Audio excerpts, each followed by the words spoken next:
शेतकरी हा जगाचा पोशिंदा आहे.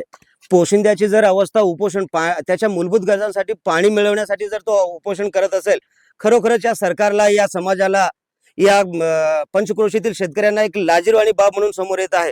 हा शिरवळ गावचा एकाच गावचा प्रश्न आहे असा नाही. पंचक्रोशीमध्ये जे आजूबाजूला तलावावरती 8 ते 10 गावं अवलंबून आहेत, त्या 8 ते 10 गावामधील 50 ते 60 हजार शेतकरी या पाण्यावरती अवलंबून आहेत.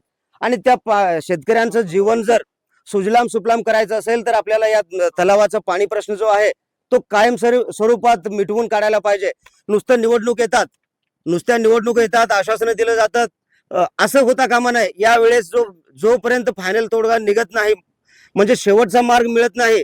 शेवटचा मार्ग काय आहे की आम्हाला कायमस्वरूपी आमच्या हक्काचं पाणी, उजनीच्या धरणातून जो आमच्या हक्काचं पाणी आहे ते आम्हाला मिळालंच पाहिजे, असं या शेतकऱ्यांचं म्हणणं आहे.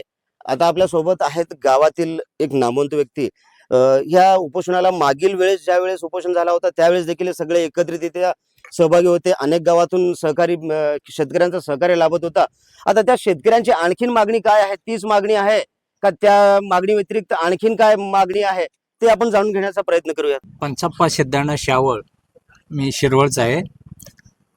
खरोखरच दरवर्षी आपल्याला या ठिकाणी उजनीच्या पाण्यासाठी आपल्या तलावामध्ये येण्यासाठी उपोषण करावं लागतं. खरोखरच ही खूप गंभीर बाब आहे. तरी मी या ठिकाणी सर्व जे पदाधिकारी आहेत, अधिकारी आहेत, त्या लोकांना एवढंच मी या ठिकाणी विनंती करू शकतो की आपण या उपोषणकर्त्याकडे बघून, त्यांचं परिस्थिती खूपच, आज 5 दिवस झालं ते बसलेले आहेत, त्यांची प्रकृती खूप गंभीर आहे. तरी ताबडतोब आपण काहीतरी आपला याच्यामधनं मार्ग काढून आपल्या या दुबदुबी प्रकल्पामध्ये पाणी सोडण्याचं नियोजन करावं आणि लवकरात लवकर पाणी सोडावं. आणि सगळ्यांना मी भेटलेलं आहे, आमदार साहेबांना सुद्धा जाऊन भेटून त्यांना पत्र दिलेलं आहे की उजनीच्या पाण्याचं काहीतरी करा म्हणून. त्यांनी सुद्धा आश्वासन आम्हाला दिलेलं आहे.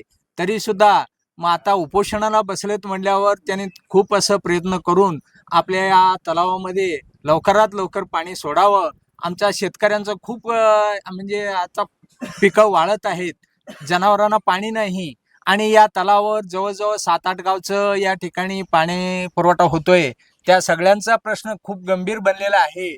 तरी मी खूप असं कळकळीची विनंती करतो गावकऱ्याच्या वतीनं, आमच्या शिरवळच्या गावकऱ्याच्या वतीनं, की ताबडतोब आपण उजनी धरणाचं पाणी सोडावं आणि कायमस्वरूपी आपल्या तलावामध्ये पाणी सोडण्याचं तरतूद करावी अशी मी विनंती. गौरीशंकर गणपती बिराजदार 10 वर्षापासून उपोषण चालू केलेलं आहे. हे आज 5वा दिवस आहे. आतापर्यंत शासनाचे प्रतिनिधी कोणी आले ते आश्वासन म्हणत नाही.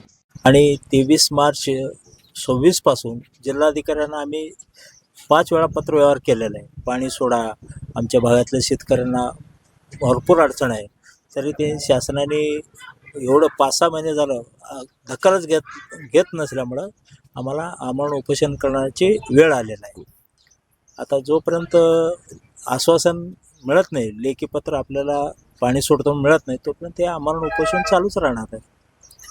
या शिरवळ तलावाचा जो पाणी प्रश्न आहे यावरती कायम स्वरूपाचा जोपर्यंत तोडगा निघत नाही तोपर्यंत हे उपोषण असंच चालू राहील, असं यावेळेस आत्ताच जे आपले आंदोलक आहेत गौरीशंकर बिराजदार यांच्याकडून अगदी शेवटचा टोकाचा निर्णय सांगण्यात आलेला आहे. ब्युरो चीफ निजामशहा शेख सोबत बंदगी, NGTV मराठी न्यूज, शिरवळ.